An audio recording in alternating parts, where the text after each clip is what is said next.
Kita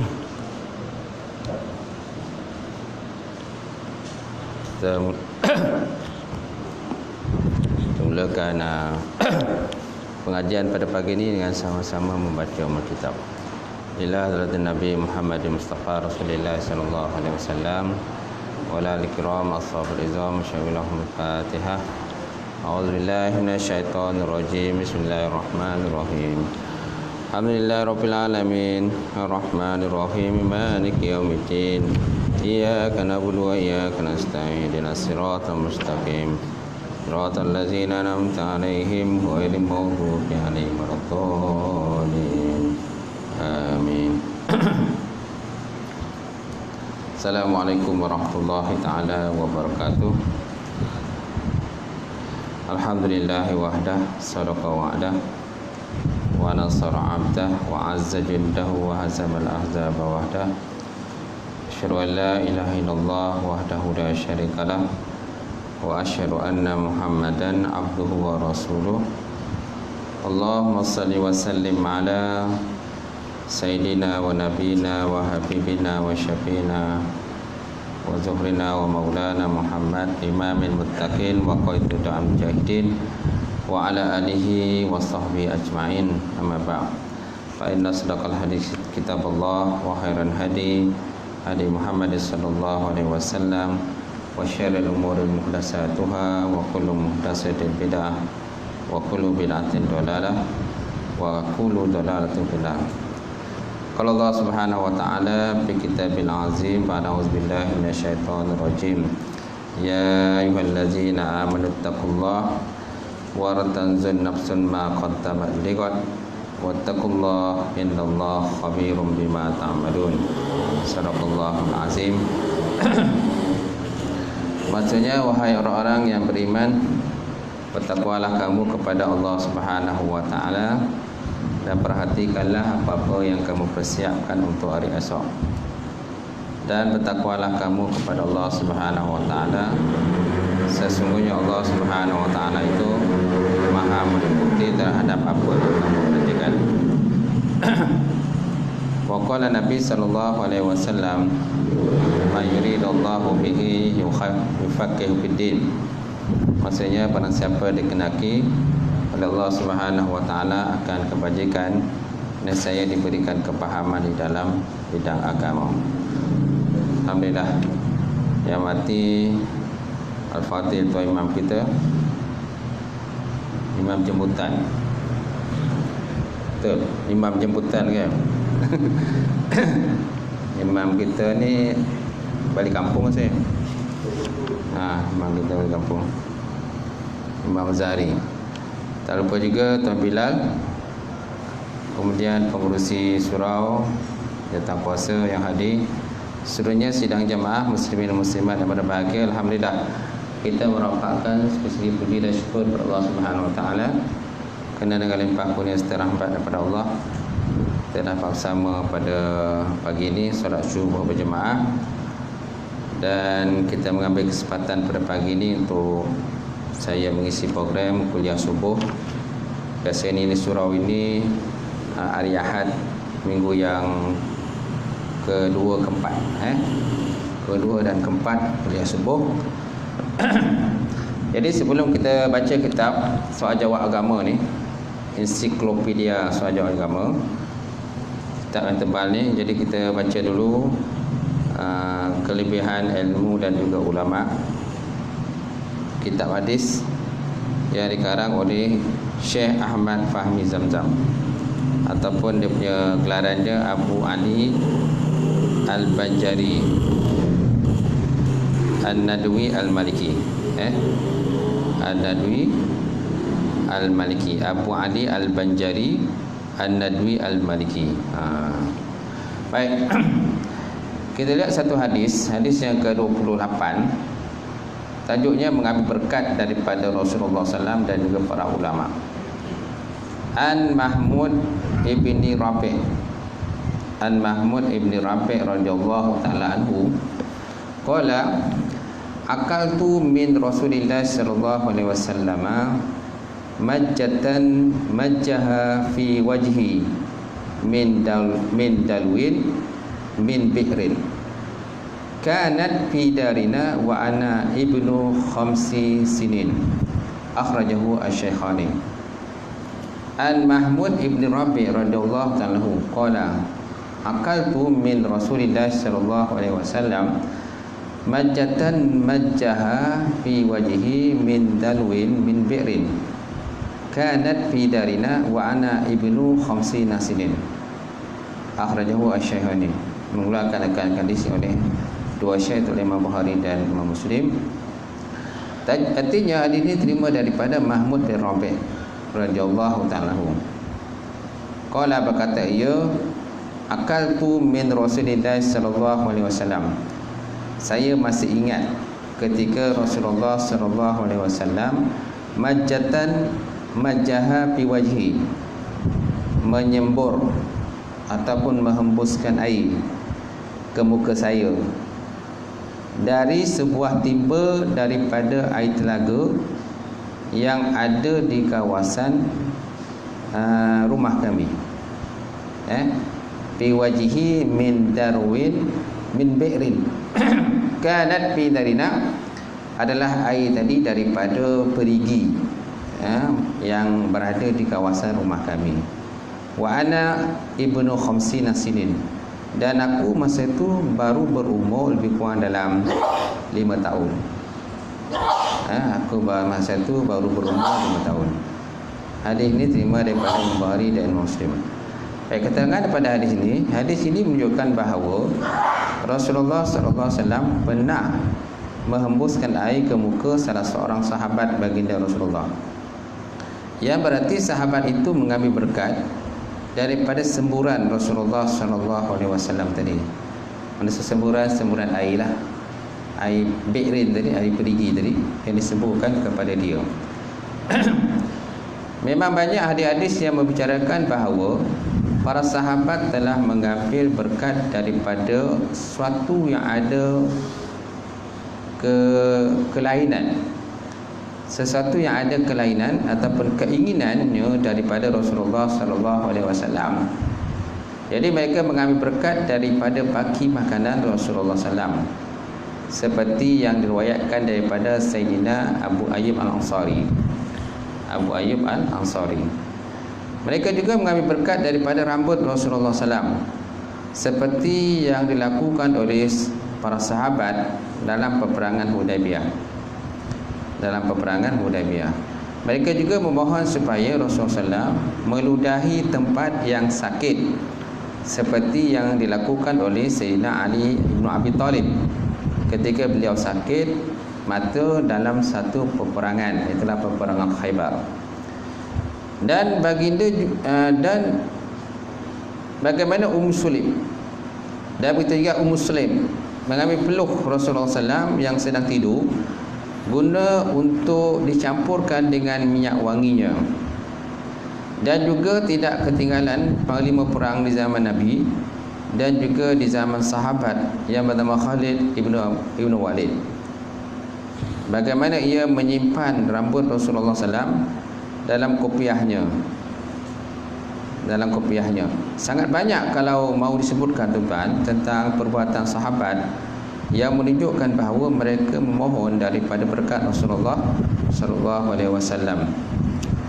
Jadi begitu juga yang dilakukan oleh para ulama turun temurun. Jadi mereka memohon berkat dari orang-orang yang alim ataupun wali Allah Subhanahu wa taala. Semoga mereka menjadi sembuh dan baik dan lebih bersemangat dalam melakukan ketaatan kepada Allah Subhanahu wa taala, tuan-tuan. Baik, ini merupakan satu hadis yang baiklah.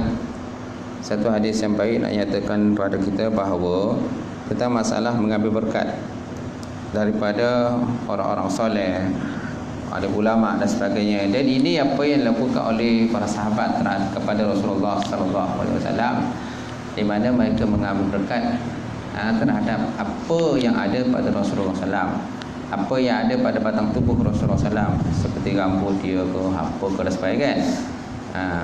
Ini nak menunjukkan kepada tentang keharusan mengambil berkat.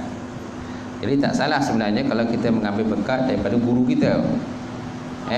Kerana ada di kalangan kita ni yang menganggap mengambil berkat ni orang kata satu benda yang bid'ah. Satu benda yang bid'ah, satu benda yang sesat, dan tidak pernah pun ada diamalkan pada zaman Rasulullah SAW dan juga para sahabat radhiyallahu taala anhum. Saya teringat tuan-tuan ada satu kisah yang terdapat dalam kitab Jawharah Marhub. Jawharah Marhub yang dikarang oleh Syekh Ali bin Abdul Rahman Al-Kelantani. Dalam kitab itu ada nyatakan bahawa ada satu hari Nabi SAW berceramah atau berpidato di karangan para sahabat radhiyallahu taala anhum. Dalam pidato itu Nabi kata, ada tak di kalangan kamu ini yang nak mengambil kisos terhadap diri aku? Ada tak di kalangan kamu ni nak mengambil kisos terhadap diri aku? Sebelum aku meninggal dunia, sebelum aku mati menghadap pada Tuhanku, mungkin adalah mana-mana kesalahan aku ni yang kamu macam tak puas hati ke terhadap aku, kata Nabi SAW. Mulai daripada sekarang ini, siapa yang nak ambil kisos pada aku, bolehlah ambil kisos, dia kata. Jadi di kalangan para sahabat masa tu semuanya terdiam. Semuanya terdiam lah. Tak sangka itu orang kata apa yang nak disampaikan oleh Rasulullah SAW. Jadi masing-masing pun pandang memandang di antara satu sama lain. Adakah di kalangan kita ni nak ambil kisos terhadap Nabi? Okey, jalan tak? Jalan tutup kipas Sojuk pula ni. Boleh?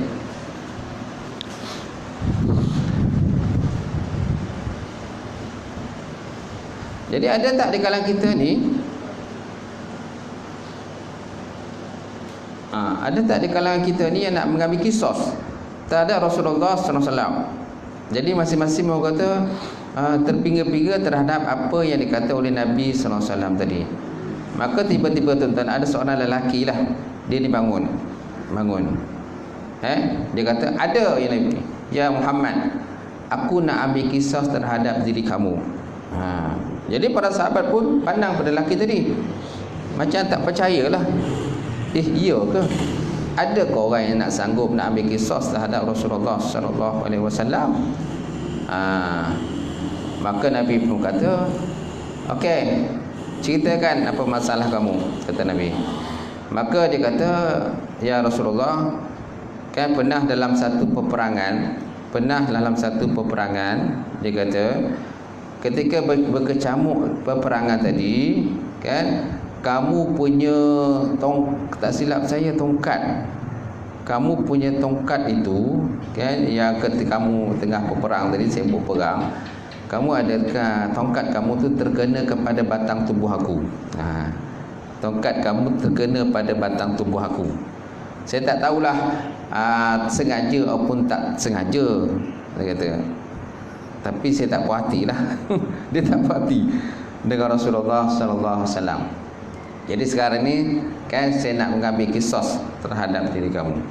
Maka Nabi SAW pun kata, silalah kalau nak ambil kisos terhadap diri aku. Maka dia kata, saya tak akan ambil kisos pada kau yang salah, kecuali menggunakan tongkat yang sama. Tongkat yang sama. Maka Nabi SAW pun berkata, adakah tongkat aku? Kata Nabi, ya, tongkat engkau ya salah. Masa tu Nabi tak bawa tongkat. Tongkatnya tinggal di rumah. Maka Nabi SAW pun mengutuskan sahabat supaya pergi mengambil tongkat tersebut di rumah baginda Rasulullah sallallahu alaihi wasallam. Jadi di kalangan para sahabat masa itu tak puas hatilah dengan lelaki tadi. Bengang ya kan melihat pada lelaki tadi, tapi sebenarnya itulah yang diingini oleh sahabat tersebut, dan begitu juga dikenangi oleh Rasulullah sallallahu alaihi wasallam. Maka diutuskan seorang sahabat supaya pergi ke rumah Rasulullah SAW untuk mengambil tongkat. Sampai di rumah Rasulullah SAW, maka Sayyidatina Aisyah dan juga Sayyidatina Fatimah pun, orang kata masing-masing pun tercengang-cengang. Kenapa nak ambil tongkat? Kenapa nak ambil tongkat? Apa keperluan tongkat Rasulullah SAW ini? Jadi utusan tadi kata ada seorang lelaki nak mengambil kisos terhadap Rasulullah sallallahu alaihi wasallam. Maka Fatimah dengan Aisyah, sanggupkah dia nak mengambil kisos terhadap Rasulullah SAW? Tapi itulah yang berlaku, tuan-tuan. Maka akhirnya tongkat pun diambil dan dibawalah kepada Rasulullah SAW. Kemudian Nabi SAW pun kata, ni, nah, ini dah tongkat dia. Nah, ini dah tongkat dia. Ambillah tongkat ni dan pukullah saya. Dan pukullah saya sebagaimana apa yang berlaku terhadap diri kamu, di mana tongkat aku terkena pada diri kau. Maka lelaki itu kata, kan, di kalangan para sahabat tadi semua terbengang tadi, macam tak puas hatilah sahabat lain. Sanggup ke ada lagi nak ambil kisah dengan Rasulullah sallallahu alaihi wasallam? Jadi sahabat tadi pun orang kata ada yang kata yang bangun, nak orang kata nak menahan lelaki tadi supaya jangan memukul Rasulullah SAW. Tapi Nabi kata tak apa, dia kata biarkan apa yang dia buat. Saya tak nak nanti, kata Nabi SAW, saya tidak ada nak nanti ada lagi hutang aku terhadap lelaki ini. Saya nak hari ini hutang itu dilunaskan, kan? Dan jadi besok, akhirat besok aku tidak lagi dituntut, kan, untuk supaya menanggung kisah terhadap lelaki tadi di hadapan Allah Subhanahu wa taala, tuan. Maka lelaki itu kata, kan, silakan, kata silakan duduk ya Rasulullah. Duduklah, mana tunduklah macam tu. Supaya senang aku nak ambil kisah terhadap diri kamu. Maka lelaki tadi pun dia kata, sila buka baju ya Rasulullah. Buka baju. Kenapa perlu buka baju? Maka sahabat tadi kata, ketika kamu punya tongkat dulu dalam peperangan dulu terkena pada aku, hal keadaan aku tu masa tu tak pakai baju. Dia tak pakai baju masa tu. Jadi maka Nabi SAW pun terpaksalah buka baju. Bila Nabi SAW buka baju saja, tuan-tuan, maka nampaklah batang tubuh Rasulullah SAW. Itulah batang tubuh Nabi, tak samalah batang tubuh kita. Itulah keadaan cantik batang tubuh dia. Kan kita kan dengan penuh parut sana, parut sini. Waktu tu lah dulu tu, waktu muda-muda dulu kan brutal kan. Brutal istilah kita ni. Doge. Kan gaduh sana, gaduh sini, bertumpuk. Ada yang samsing pun ada. Sebelum menjadi orang baik ni kan. Tahu tak? Manalah tu. Dulu kan doge kan. Dogi, pegang dan sebagainya. Jadi banyaklah dia punya kesan-kesan tu dan sebagainya. Tidak batang tubuh Rasulullah sallallahu alaihi wasallam.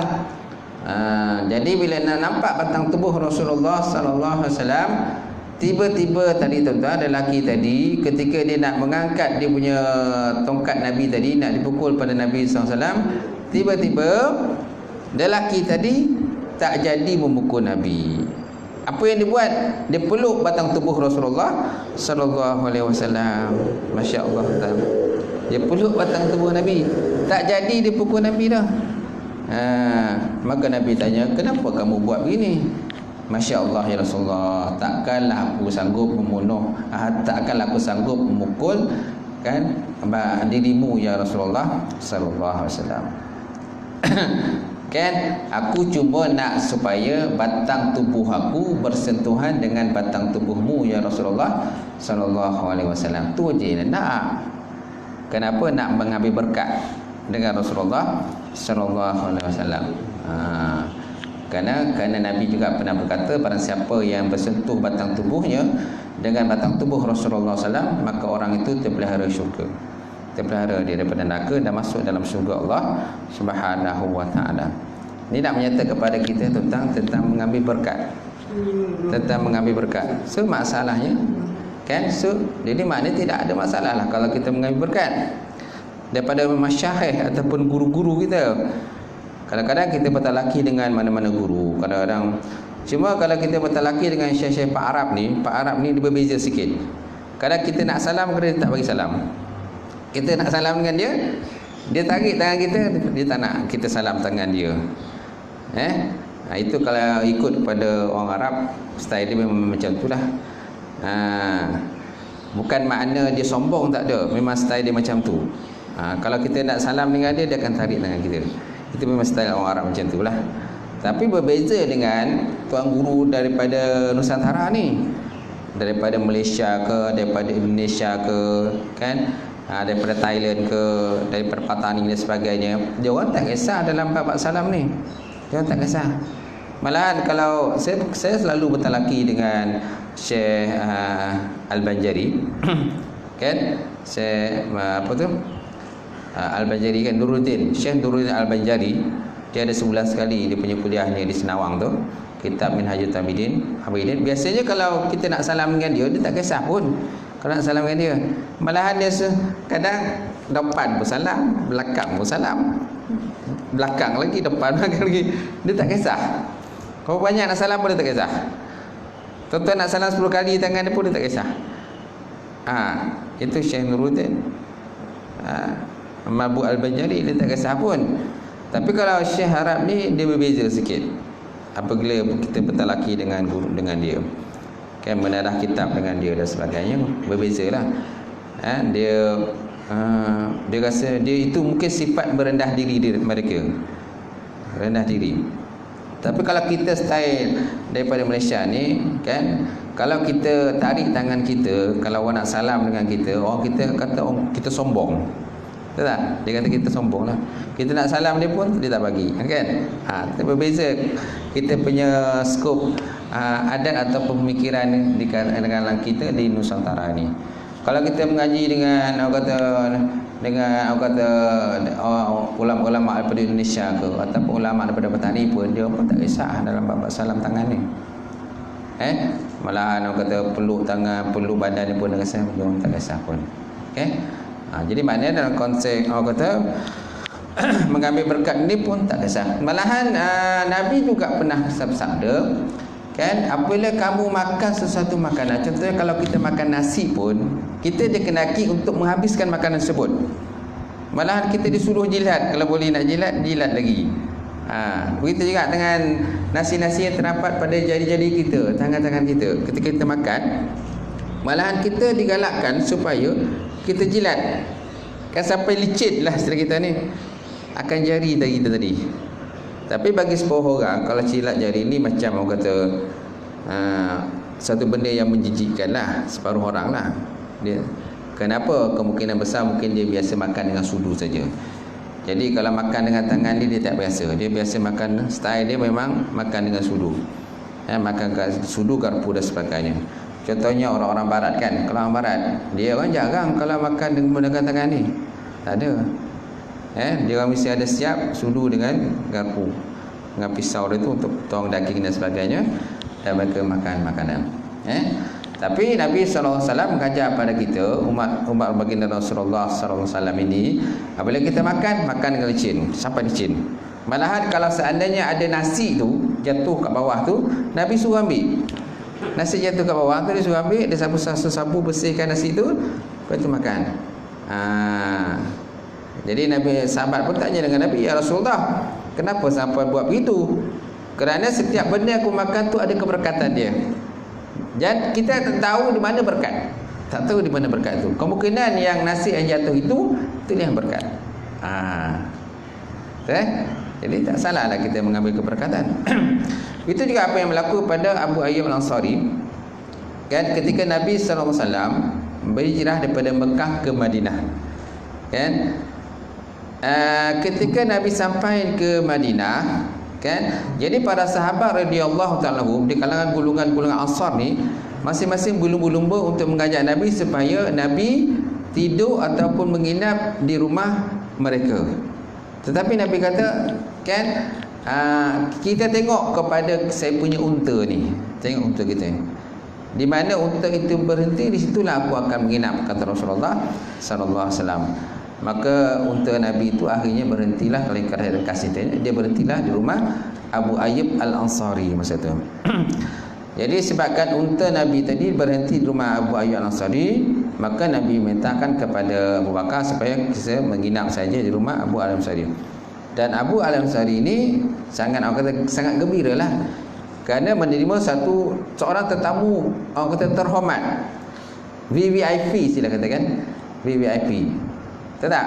Macam kita juga, kalau kita menerima tetamu orang yang hebat, ulama daripada jauh dan sebagainya datang, semua orang kata respect dengan ulama tadi, semua-semua berduyun nak tengok ulama tadi, kan? Tiba-tiba ulama tu kata, saya nak menginap di rumah kamu.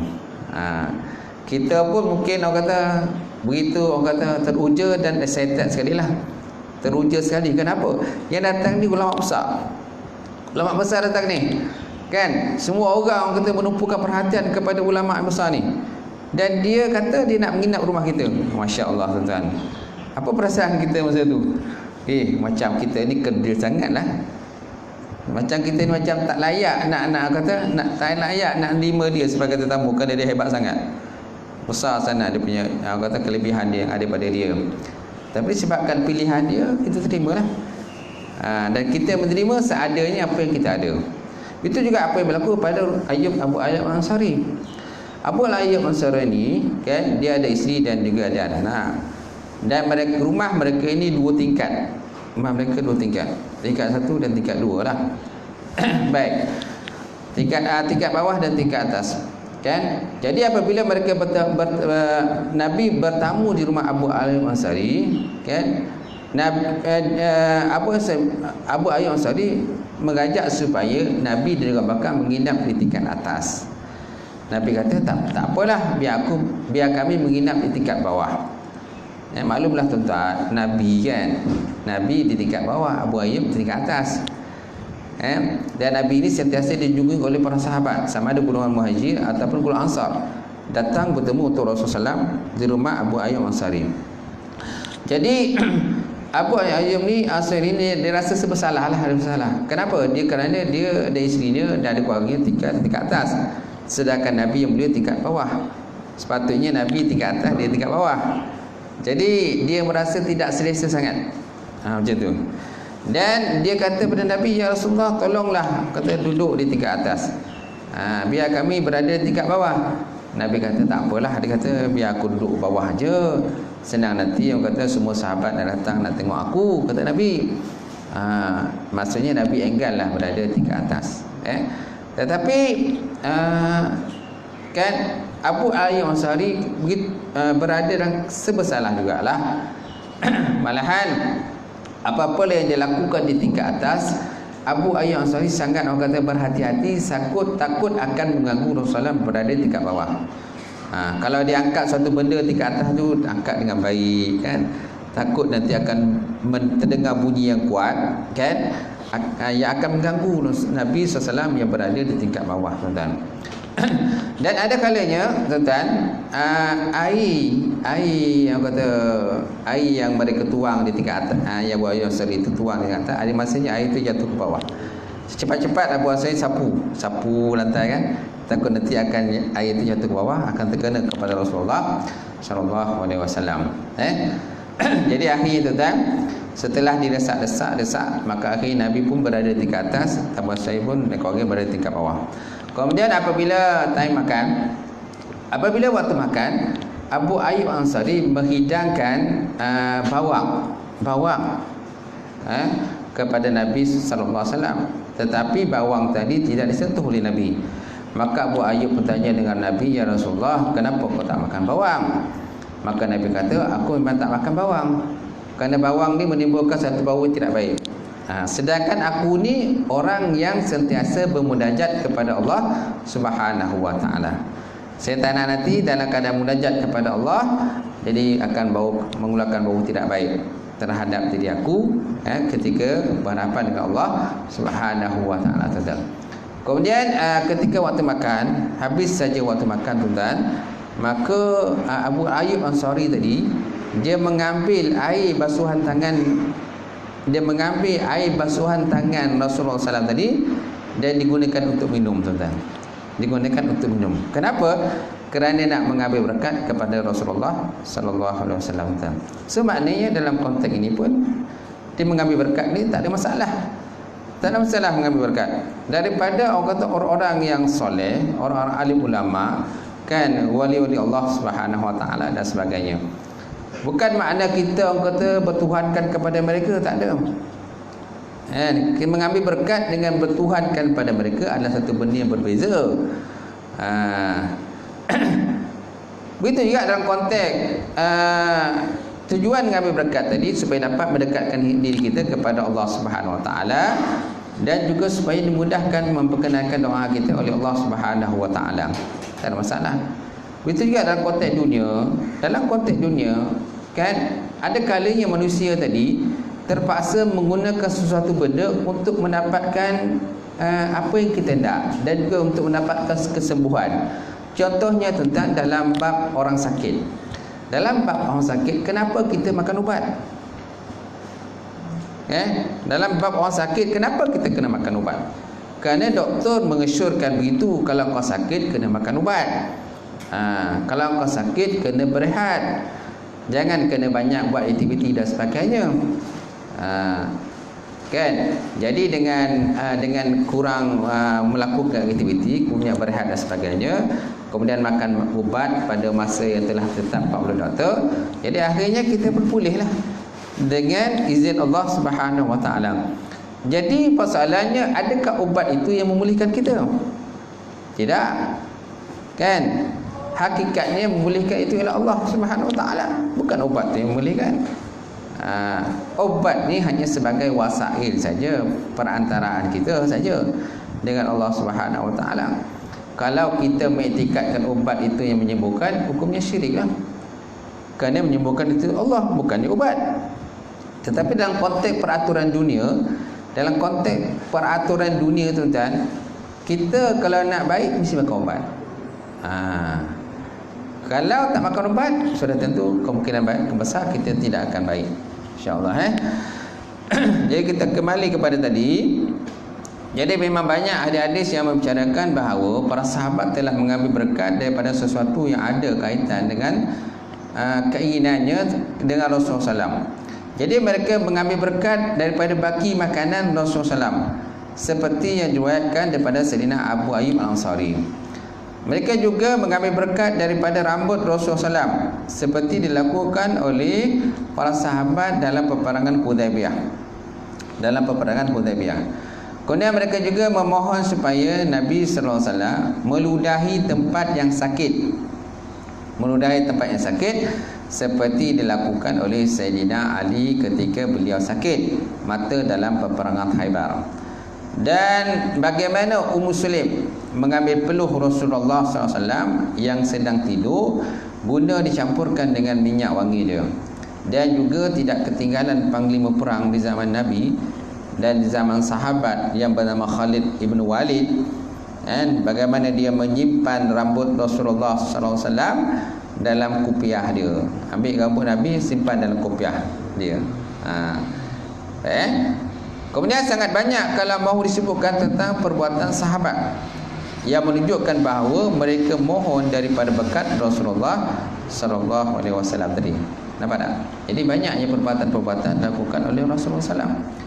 Jadi kita tak perlu risaulah kalau kita nak dalam bab ambil berkat ni. Ada orang kata berkat ni, orang kata benda yang bid'ah, tak pernah Nabi buat pun, ataupun Nabi tak pernah membenarkan sahabat buat pun, tak ada. Sebab itu kan, kalau ada orang ulama datang, ambillah berkat daripada mereka, suruh dia doakan kita. Paling tidak pun doakan kita lah. Kalau mungkin kita takkan kita nak ambil rambut dia, tuan pinjam rambut sikit tuan bagi rambut tuan sikit, tak? Tentulah dia akan marah kalau kita ambil rambut dia, tak? Dia paling mudah pun tuan, untuk kita mengambil berkat orang alim datang ni, kita suruh dia doakan je lah. Doa kita tu je, doakan saya tu, boleh tak? Tak berkat tuan, tak ada masalah, tak? Kerana kemungkinan besar doanya mustajab, doa kita tak mustajab. Baik, kemudian mengambil berkat bukan syirik ataupun bid'ah, tetapi adalah suatu yang sabit daripada Rasulullah SAW dan perbuatan sahabat. Manusia tidak ada yang dapat memberikan pertolongan. Yang memberi pertolongan hakikatnya hanyalah Allah Subhanahu Wa Taala semata-mata sahaja. Kita pergi ke kubur wali bukan makna kita sembah wali dalam kubur tu, tak ada. Sebab kalau golongan-golongan Wahabi ni biasanya dia marah. Dia marah kita kalau pergi mengunjungi kubur Rasulullah SAW, kubur para sahabat dan sebagainya, dia marah. Dia kata kita ni sembah kubur. Sebenarnya kita tak sembah kubur, kita hanya mengambil berkat saja, dengan kelebihan-kelebihan yang ada pada ulama tersebut. Baik, kemudian kita cuma berusaha atau berikhtiar. Seperti halnya kesembuhan, maka hanya dimiliki oleh Allah Subhanahu Wa Taala dan tidak dimiliki oleh seorang doktor pun. Doktor pun dia tak ada kuasa sebenarnya nak menyembuhkan kita. Doktor hanya menawarkan obat. Doktor hanya menawarkan perkhidmatan, servis sahaja yang doktor tawarkan. Itu pun ada yang kadang-kadang doktor tuan-tuan dia charge kita tinggi. Contohnya doktor swasta lah. Kalau doktor swasta tuan-tuan memang dia tekan kita betul. Sebabnya kalau kita nak masuk kata klinik swasta ataupun hospital swasta ni, paling tidak pun mesti ada medical card lah. Medical card, kad rawatan tu kena ada, kan? Kalau tak ada kad tu memang tak boleh nak masuk. Dia akan tanya dulu kat kaunter, tuan-tuan ada kad tak? Siapa yang nak bayar ni? Dia tanya dulu siapa yang nak bayar. Kita belum masuk dalam dia punya hospital lagi, baru dekat kaunter tu je. Ni siapa nak bayar ni? Dia tanya, sibuk tanya dulu siapa nak bayar. Tapi kalau hospital kerajaan, dia tak tanya tu dulu. Kalau hospital kerajaan dia terus masuk, kan? Masuk je lah. Lepas tu kita uruskan daftar semua, kan?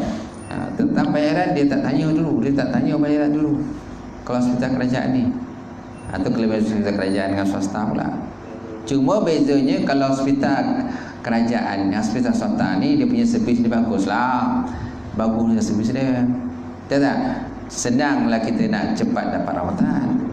Tapi hospital kerajaan berjanggut, tuan-tuan nunggu berjanggut tunggu. Tuan-tuan ambil nombor pukul 8, pukul 11 belum tentu dipanggil lagi. Ambil nombor pukul 8, pukul 11 belum tentu dipanggil lagi. Masih lagi menunggu, kan?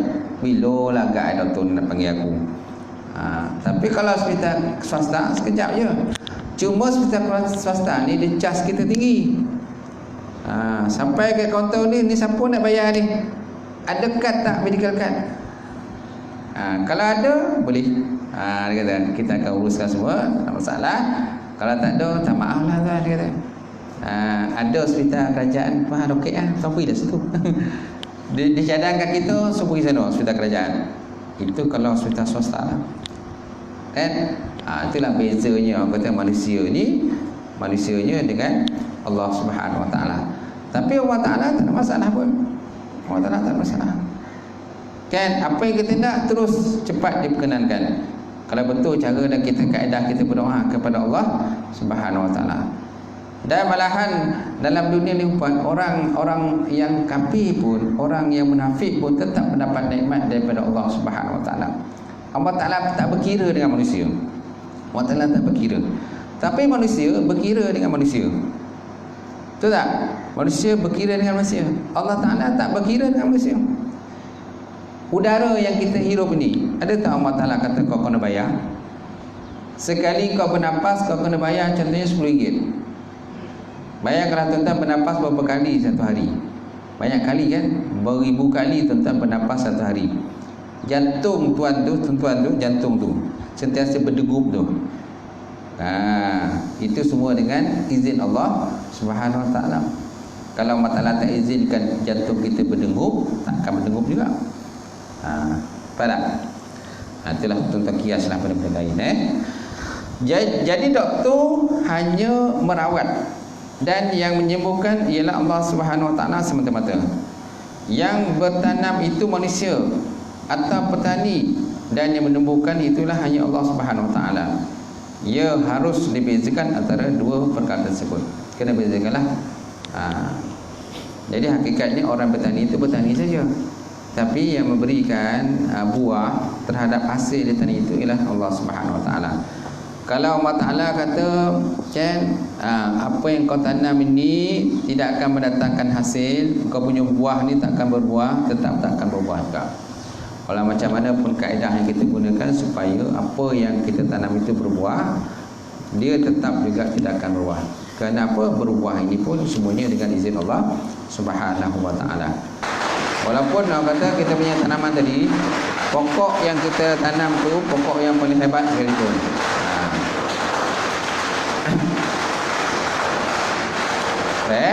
InsyaAllah.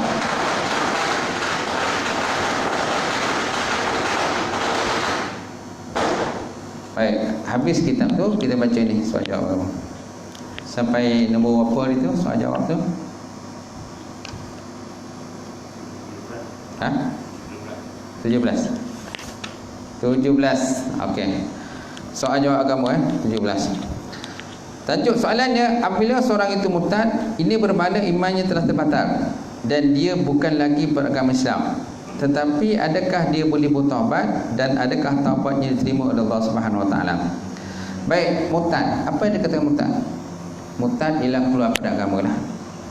Murtad keluar daripada agama. Berbeza dengan orang yang memang asalnya murtad. Orangnya asalnya bukan Islam. Orang tu memang asalnya bukan Islam. Kalau sesiapa yang asalnya bukan Islam, kemudian dia masuk Islam, apa yang ditinggalkan waktu dia tak solat ke apa, waktu dia bukan Islam tu, tak perlu dia mengqada dia. Tak perlu qada. Berbeza dengan orang itu memang asal dia Islam, kemudian keluar dari Islam, murtad, kemudian tiba-tiba masuk Islam semula. Jadi apa-apa yang ditinggal tu ketika dia dalam bukan Islam tadi dan kerana murtad tadi, bila dia masuk Islam semula, maka wajiblah dia mengqada ataupun mengganti mana-mana ibadah, solat ke puasa ke dan sebagainya ketika dia bukan Islam. Itu berbeza murtad dengan orang yang memang asalnya kafir. Baik, jadi murtad tuan-tuan, dia jenayah yang paling besar Islam. Jenayah yang paling besar Islam. Allah SWT menyebut dalam Quran, dia kata innallaha la yaghfiru ayyushraka bih wa yaghfiru ma duna zalika liman yasha wa may yusyrik billah faqad isman azima. Maksudnya sesungguhnya Allah Taala itu tidak akan mengampunkan dosa syirik, mempersekutukannya dengan sesuatu jua pun, dan akan mengampunkan dosa yang lain daripada itu bagi sesiapa yang dikehendakinya menurut aturan syariatnya. Dan sesiapa yang bersekutukan Allah Subhanahu Wa Taala dengan sesuatu yang lain, maka sesungguhnya dia telah melakukan dosa yang besar. Jadi dosa besar tuan-tuan, dia ada 70 cabang. Kalau tuan-tuan lihat dalam kitab namanya Al-Kabair, nama kitab Al-Kabair ini, kita membicarakan tentang dosa-dosa besar. Di situ disebutkan ada 70 dosa besar. Sama juga dalam bab iman. Iman ada 70 cabang. Iman ada 70 cabang. Okey.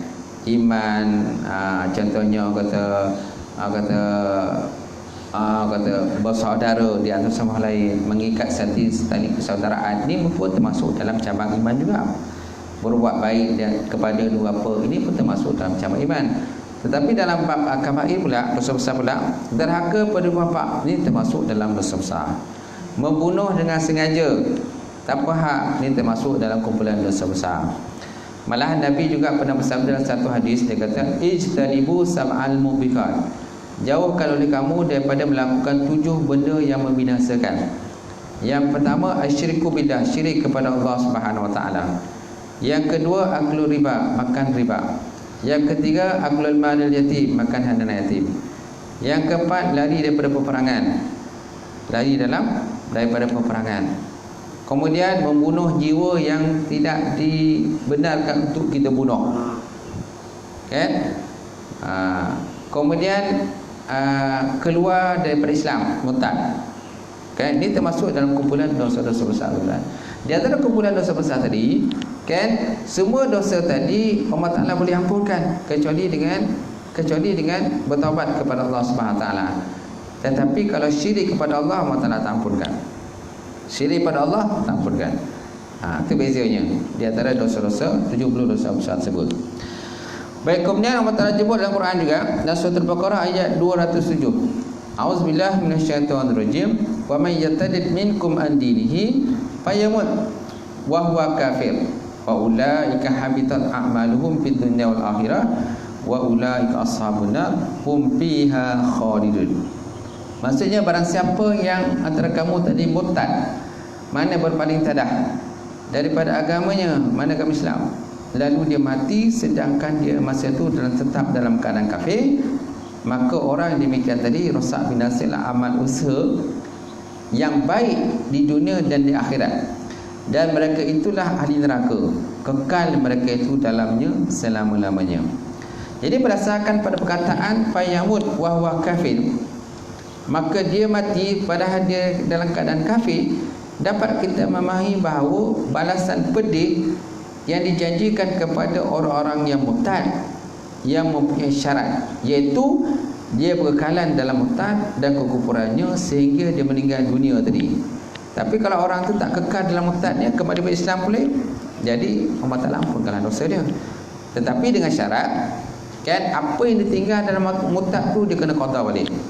Contohnya murtadnya, contohnya 5 tahun 5 tahun dia murtad, sebelum itu dia Islam, kemudian dia murtad selama 5 tahun, kemudian kembali pada Islam semula, kan, apa yang tinggal waktu dia murtad tu wajib diqada balik, wajib diganti balik. Berbeza kalau orang tu memang asalnya bukan Islam.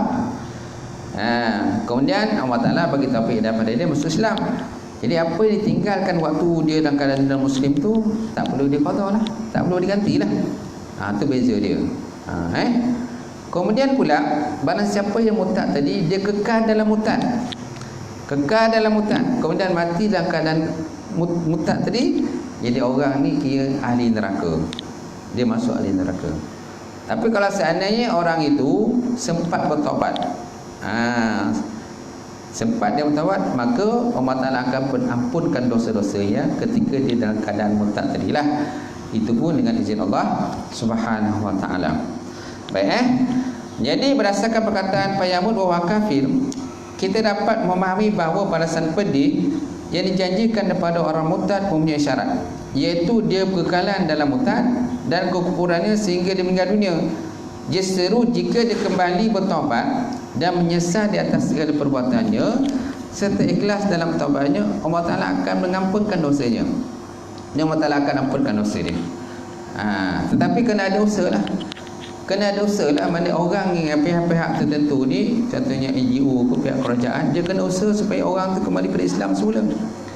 Tetapi kadang-kadang ada juga orang ni dia tak nak kembali pada Islam balik, dia tak nak, walaupun dah dipujuk, dirayu, dibagi orang kata counselling, kan, diberi counselling, beri orang kata peringatan dan sebagainya, tetap dia memilih untuk tak nak pada Islam, dia nak pada agama yang bukan Islam juga. Itu dah memang bukan kuasa kita lah, itu kuasa Allah Subhanahu wa Ta'ala juga. Mana memang dia dah pilih dia macam tu, dia nak macam tu, ambil lah apa yang dia nak. Oleh itu tuan-tuan, para fuqaha menyatakan bahawa orang murtad naklah diminta bertaubat supaya kembali ke Islam. Jika dia bertaubat, dia dilepaskan. Sebaliknya jika dia ingin bertaubat, maka dia mesti dijatuhkan hukuman murtad, iaitulah hukuman bunuh. Sebagaimana sabda Nabi SAW, man baddala dinahu faqtuluhu, sesiapa yang menukar agamanya dan murtad, maka hendaklah dibunuh. Ini hadis sahih, hadis riwayat daripada Imam Bukhari. Siapa yang menukar agamanya maka hendaklah dibunuh. Itu juga dengan satu hadis lagi hadis mengatakan bahawa ada 3 perkara yang halal darah. 3 perkara yang halal darah seorang Muslim itu. Pertama, seorang itu berzina, keadaan dia telah pun berkahwin, kemudian dia berzina, maka halal darah, boleh dirjam. Kemudian orang yang kedua, bunuh balas dengan bunuh, balas dengan bunuh.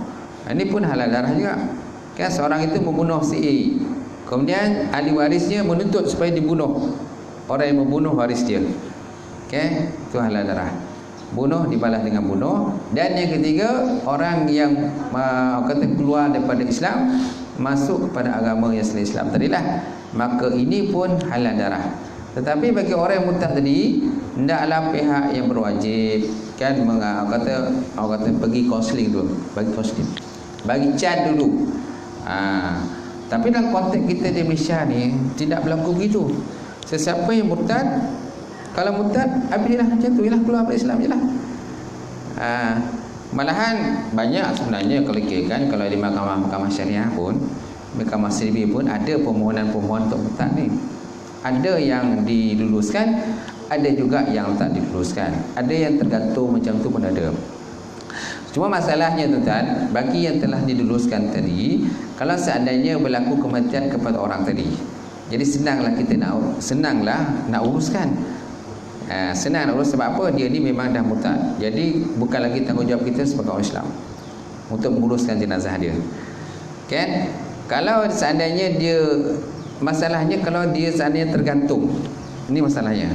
Dia mati dalam keadaan permohonan itu untuk murtad tu masih lagi belum diluluskan. Belum diluluskan lagi, tapi dia dah mohon untuk murtad kepada mahkamah. Kan, untuk keluar dari Islam. Tiba-tiba dia mati. Dalam keadaan ini tuan, ini masalah sikit. Ini masalah. Dia ni kita nak golongan Islam ke ataupun bukan Islam? Sebab dia dah mohon untuk keluar pada Islam. Dan kadang-kadang banyak amalan-amalan Islam ni memang dia tak buat pun. Malahan amalan-amalan benda bukan Islam ni banyak dia buat. Menyembah berhala, semua dia dah buat. Cuma mungkin dia punya nama tu je, namanya contohnya Abu ke Ahmad dan sebagainya. Tapi segi perbuatan dia tak semayang, semua tak buat dah. Dan dia dalam proses untuk tukar agama jadi mahkamah. Orang macam ni kalau mati masa tu macam mana tuan-tuan? Ini masalah dia. Kat situlah kemungkinan akan berebut mayat. Yang pihak pelaksana pun rebut mayat lelaki ni, yang kita pun rebut mayat dia. Dia akan ada jadi konflik kat situlah, konflik.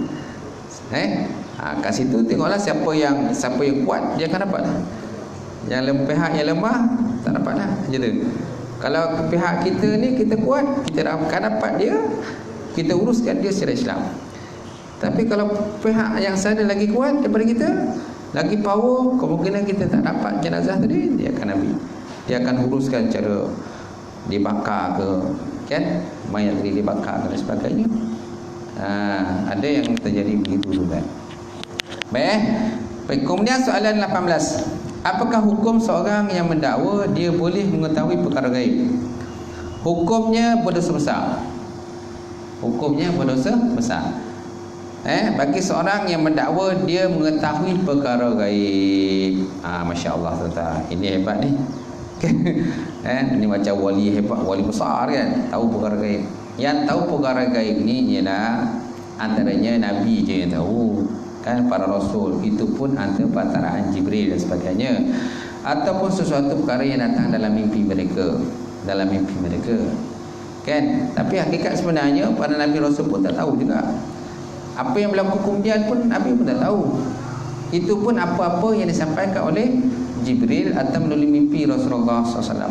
Kerana mimpi Nabi itu benar. Mimpi Nabi itu adalah mimpi yang benar. Kalau mimpi kita ni banyak yang tak benar, banyak yang bongak mimpi kita ni kan. Gitu. Jadi ada orang kata dia tahu perkara gaib, hukumnya berdosa besar. Tidak diragukan lagi bahawa dia adalah merupakan dukun yang meminta bantuan pada syaitan dan berkorban untuk syaitan dengan sesuatu yang disukai oleh syaitan, sehingga syaitan memberitahu padanya bahawa tentang beberapa perkara gaib, Jadi syaitan yang beritahu pada dia. Ataupun ada di kalangan dukun ni, bomoh ni dia gunakan jin. Dan jin tadilah yang kata mencuba mencuri berita-berita pada langit. Kan? Dia curi berita pada langit, kemudian dia beritahu pada bomoh ataupun dukun tadi. Kemudian dia masukkan lagi perkara-perkara dusta terhadap pengkhabarannya kepada bomoh ataupun dukun tadi. Jika dia mengaku mengetahui perkara gaib dan mendakwa dirinya punya kuasa seperti Tuhan, ini boleh menggugurkan imannya. Nabi SAW, seorang yang paling hampir dengan Allah Ta'ala pun tak mengetahui perkara gaib, kecuali apa yang diberitakan oleh Allah Ta'ala kepada baginda Rasulullah SAW.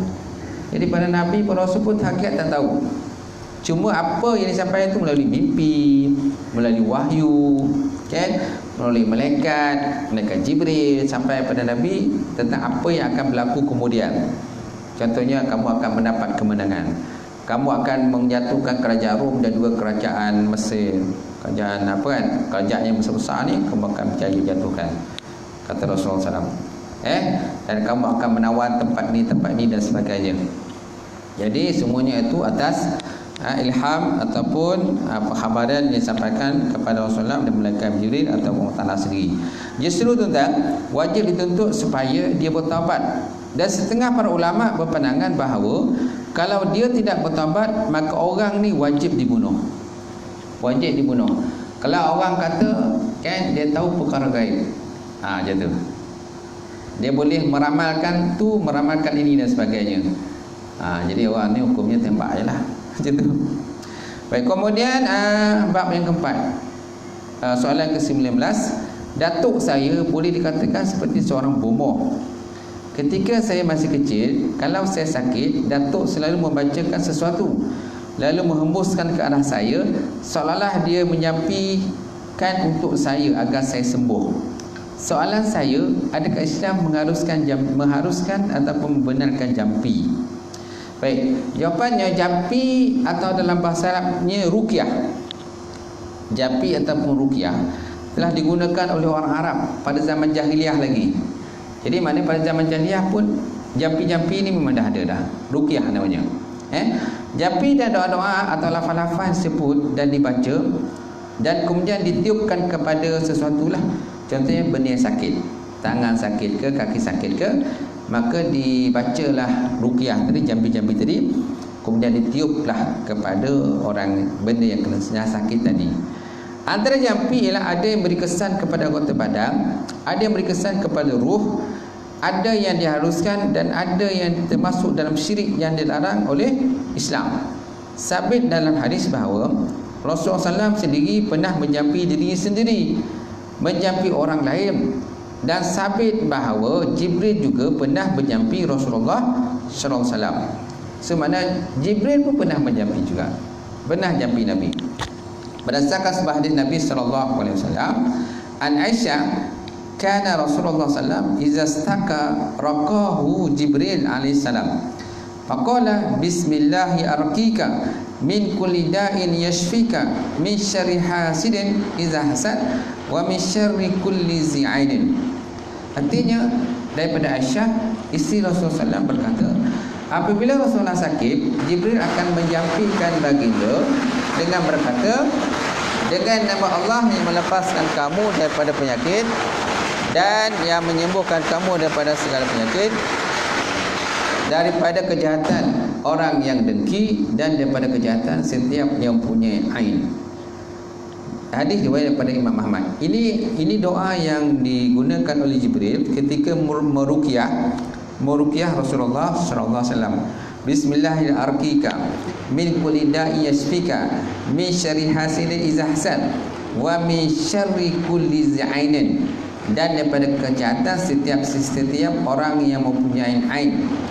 Apa maksud orang yang mempunyai ain? Maknanya orang mempunyai perasaan dengki. Orang yang sentiasa memandang kita, dan nak menghantar satu benda yang buruk terhadap diri kita lah. Macam tu. Kerana di kalangan kita ni kadang-kadang ada musuh-musuh kita ni yang masih perhatikan kita. Apa yang kita buat dia perhatikan. Lepas tu dia hantarlah benda-benda yang bukan-bukan pada kita, menyebabkan kita sakit dan sebagainya. Kemudian syarat memberi rukhsah dalam jampi, menghaluskan jampi, sekiranya tidak berlaku syirik. Sahabat pernah bertanya dengan Rasulullah SAW tentang hukum jampi. Lalu Nabi SAW bersabda, la ba'sa birruqi ma lam yakun fihi syirkun. Tidak mengapa dengan jampi selama-lamanya tiada padanya unsur syirik. So mana kalau bacaan yang kita baca tu tak ada unsur syirik, tak ada masalah. Apalagi kalau kita menjampi gunakan doa-doa yang maksud daripada Rasulullah sallallahu alaihi wasallam, ataupun yang doa-doa yang terdapat dalam Quran. Doa-doa ruqyah ni yang terdapat dalam Quran ni tak ada masalah juga. Itu lagi baiklah macam tu. Tapi kalau doa-doa yang tak tentu arah ni kita ambil ni, tak apa benda doa tu, itu yang masalahnya dah. Kemudian 3 syarat mengharuskan jampi. Setengah ulama meletakkan 3 syarat penting bagi mengharuskan jampi. Pertama, naklah jampi tadi dengan menggunakan ayat Quran ataupun asmaul husna, ataupun nama-nama Allah, ataupun sifat-sifatnya Allah, atau apa yang sabit dengan sunnah Rasulullah sallallahu alaihi wasallam. Itu dibolehkan kita menjampi. Okey. Yang kedua, jampi dalam bahasa Arab. dan diketahui dengan maknanya. Jangan jampi dalam bahasa kita.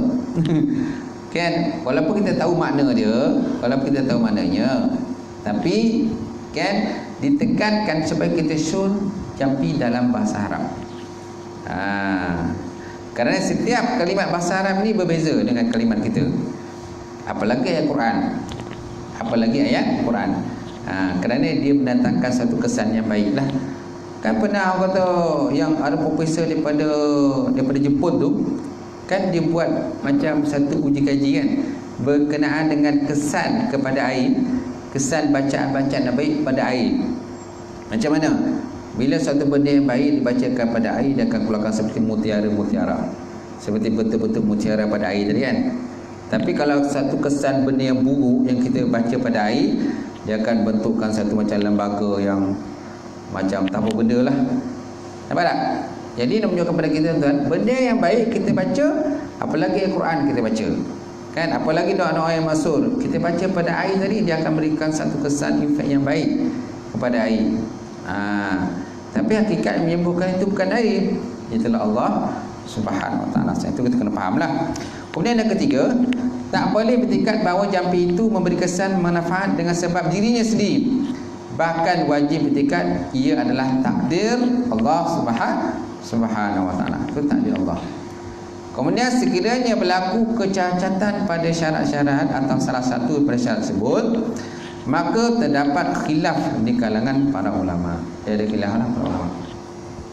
Okey. Kau dah 1 jam dah.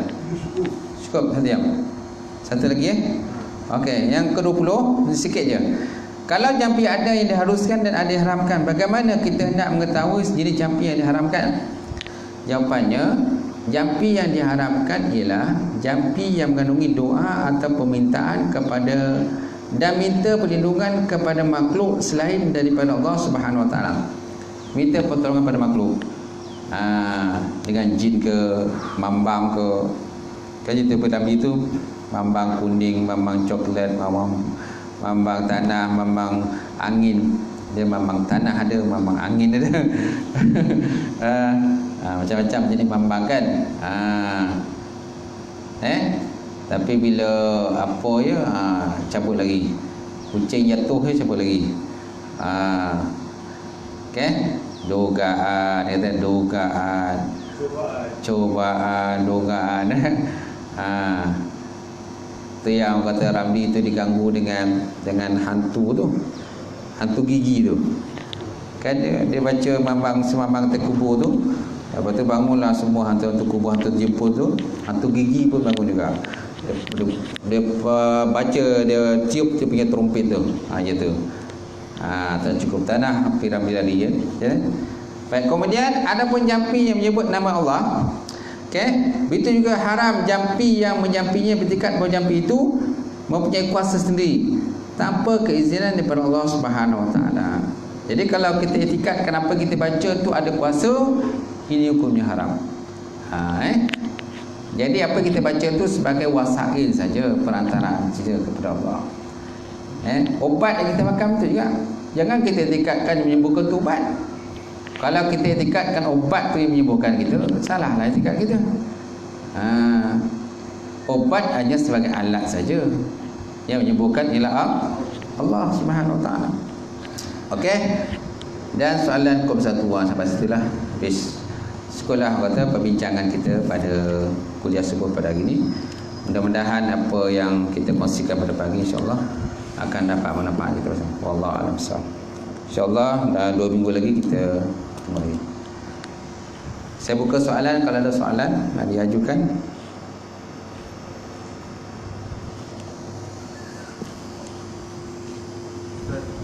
Ya.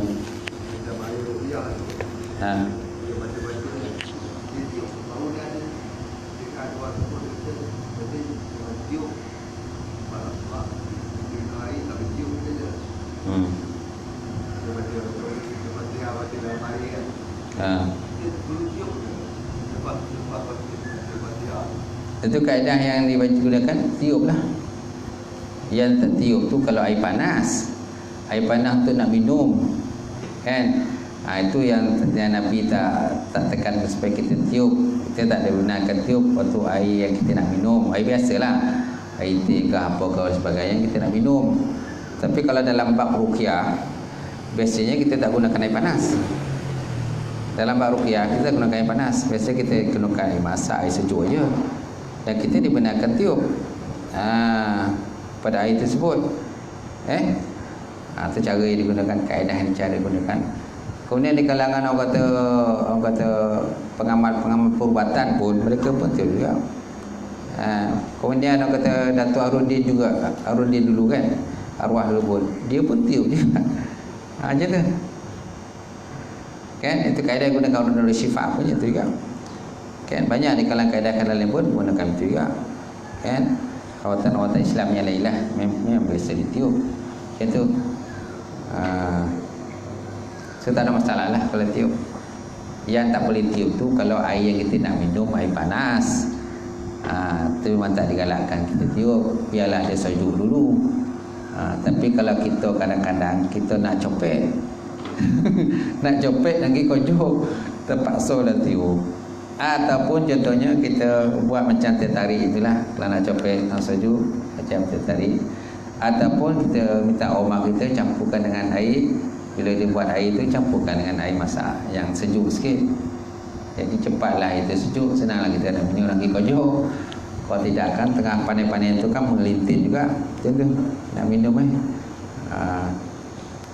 So kan tak ada masalah. Tuan-tuan. Itu cara kaedah yang digunakan pakailah. Di kalangan perawat-perawat pun itu juga memang ditiup.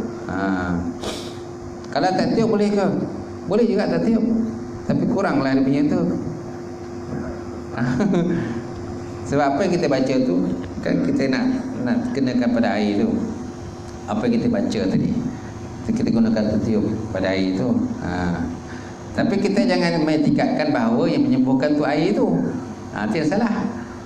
Banyak kita etikatkan menyembuhkan air itu. Bukan Allah. Akhirnya menyembuhkan siapa? Allah. Bukannya air. Bukan air yang ditiupkan. Tak ada. Itu sebagai orang kata ikhtiar kita. Namanya ikhtiar. Usaha kita. Kita digalakkan usaha dan ikhtiar. Tak boleh kita hanya tiba-tiba serah diri ataupun tawakal kepada Allah tanpa ada usaha. Mesti ada usaha. Wallahu a'lam bissawab. Ada soalan lain? Tak ada. Ada makanan ni? Nanti jemput semua.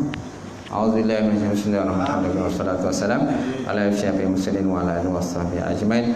Allahumma zidna ilman nafi'a wa yaqina as-sadiqa wa al-mutaqabbala rizqan halalan barakatan katsira wa siyana ya alim wa lana qulubana bi nuri ma'rifataka wa ta'al arifin. Allahumma faqina bidin, Allahumma faqina bidin. Allahumma ja'al hadza jam'an marhuma wa tafarraqana min ba'di tafarruqal ma'suma. Rabbana iftah bainana wa baina qaumina bil haqq wa antal fatihin. Rabbana faghfir lana ذنوبنا وكفر عنا سيئاتنا وتوفنا مع الأبرار ربنا آتنا في الدنيا حسنة وفي الآخرة حسنة وقنا عذاب النار سبحان ربك رب العزة عما يصفون والسلام على المرسلين تقبل الله منكم.